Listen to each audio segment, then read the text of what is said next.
Assalamualaikum warahmatullahi wabarakatuh. Perkenalkan, nama saya Alwi Shihab dari kelas 6F Kewirausahaan Fakultas Manajemen. Pertama-tama yang terhormat kepada Ibu dosen IMAS Sukaisi SMM selaku dosen pembimbing mata kuliah kewirausahaan. Baiklah, saya akan langsung ke materi. Baiklah, kita akan masuk ke materi yang pertama, yaitu pengertian kewirausahaan.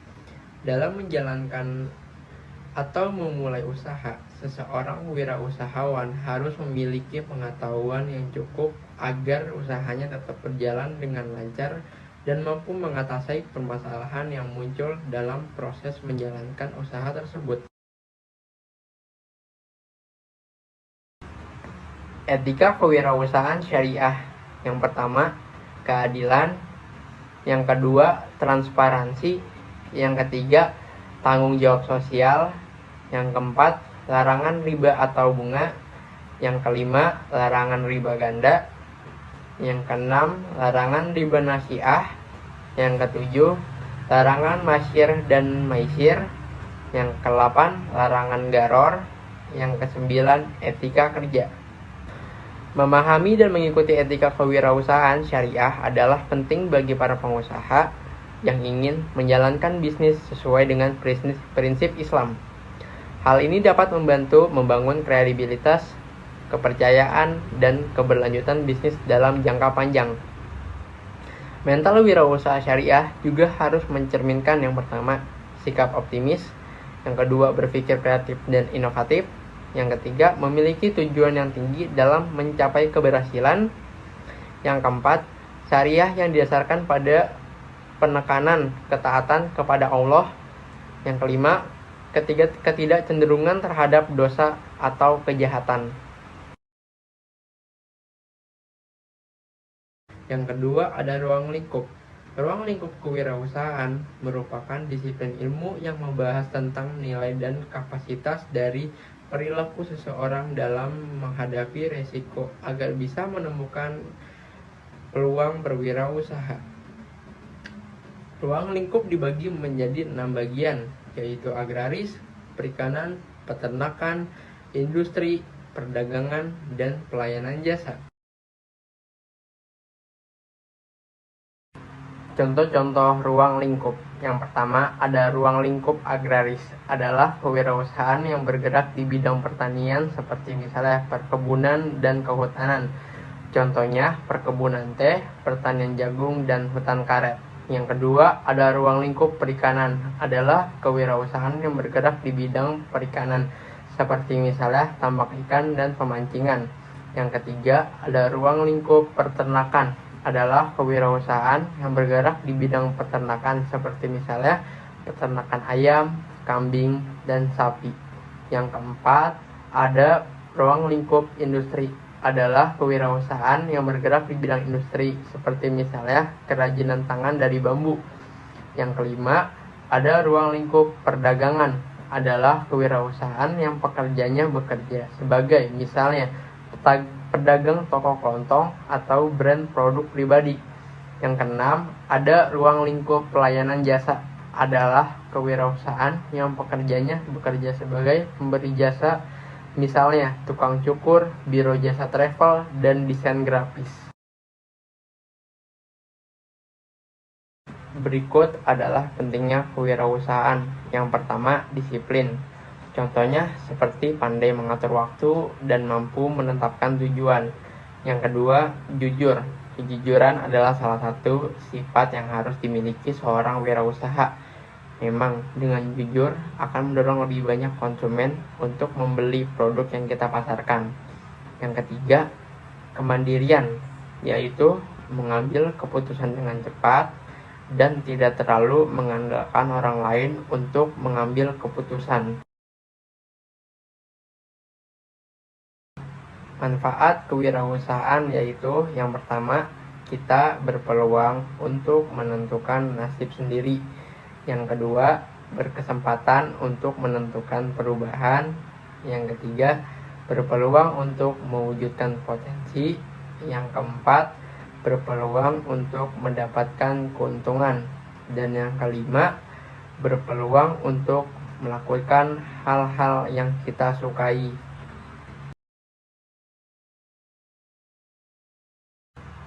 Skema hidup adalah suatu rencana atau pola kehidupan yang dibuat untuk mencapai tujuan dan memenuhi kebutuhan dalam kehidupan sehari-hari.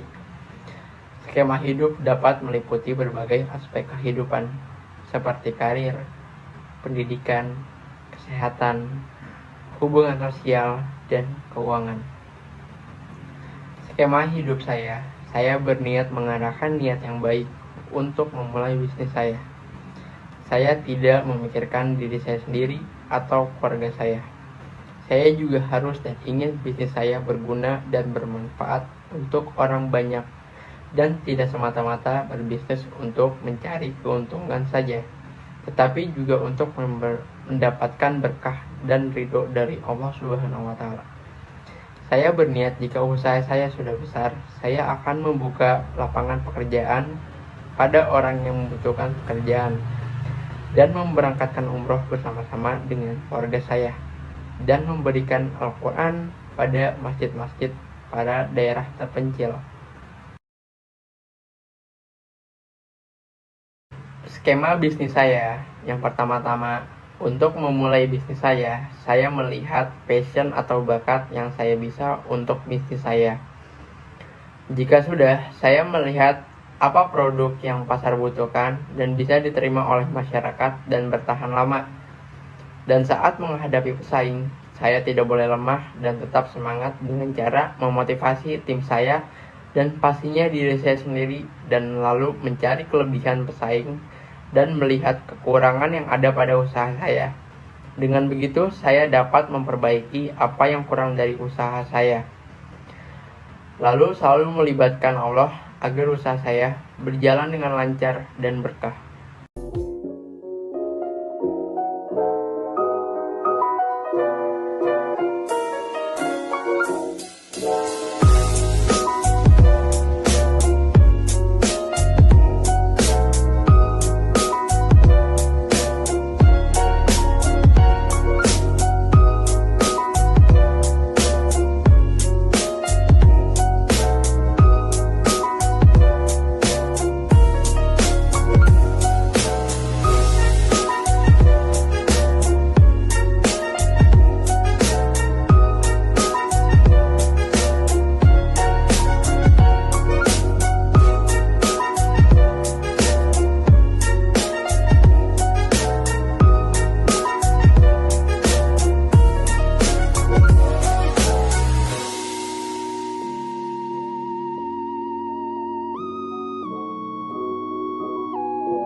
tahu apa bahan-bahan dan berapa harga yang saya pakai pada produk saya. Yang pertama-tama untuk packing, saya menggunakan zipper lock dengan ukuran 25x25 yang saya beli di Shopee dengan harga Rp3.000. Menurut saya untuk bahan setebal ini cukup bagus dan agar terlihat lebih mewah pada produk saya. Dengan material bahan baju 24S cotton combat. Lalu untuk sablonnya sendiri saya menggunakan Plastisol Ink yang pastinya tidak mudah rusak.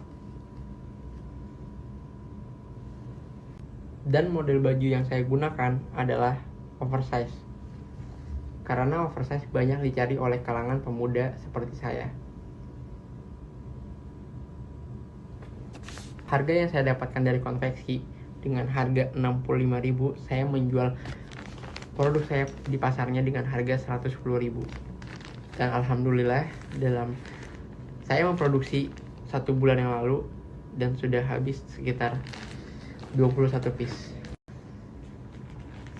Untuk penjualan produk saya menggunakan TikTok Shop, Shopee, dan Instagram. Buat kalian semua yang ingin kepo dengan produk saya, boleh dilihat di Instagram, Shopee, atau TikTok Shopnya Devman_official.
Smile, now the sunshine brings the light. Fill me out.